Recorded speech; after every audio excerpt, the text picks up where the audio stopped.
There are renewed calls for the establishment of a zone of special operations in Clarendon as murders continue to rise in the parish. The latest incident happened last night when 3 people were killed. TVJ's Shamela Pullen reports. Bloodstains and bullet holes.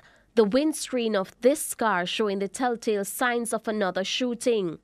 This one took place on Rose Avenue, Clarendon, Thursday evening. According to police reports, at about 8:30, explosions were heard. When it subsided, 3 men, including 2 brothers, were found dead at the scene. The body of one of the brothers was found outside the vehicle, while his sibling was in the front passenger seat and the other man in the back seat.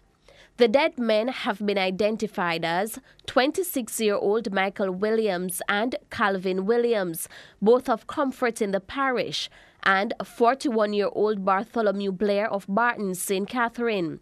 The residents and the police are tight-lipped about what happened, but Mayor of Maypen, Winston Maraj, recounts what he was told. But from what I'm hearing, it must have been some friends of the people who were killed, because I'm hearing that a car drove up.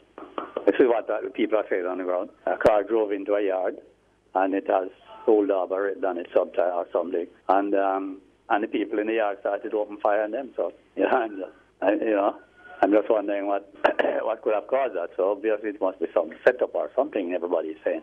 Mr. Maraj said this latest incident raises more concerns about the spate of crimes in Clarendon. He now reiterates a call for a state of emergency or zone of special operations for the parish. Well, we have seen where those things have worked in other parishes.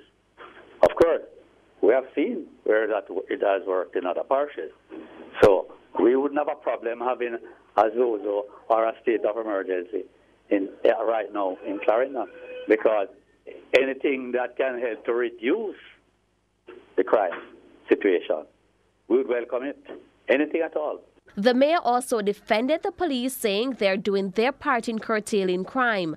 But he said residents must play their part as well. We on one side have been trying our best to see how we can reduce it, by getting youth, young people, unattached youth involved in different things, training, starting them off in businesses and so on. But these guys don't seem to want to let up at all. And I'm sure there are innocent people getting involved in all of this too. Innocent people being killed. Shamela Pullen, TVJ News.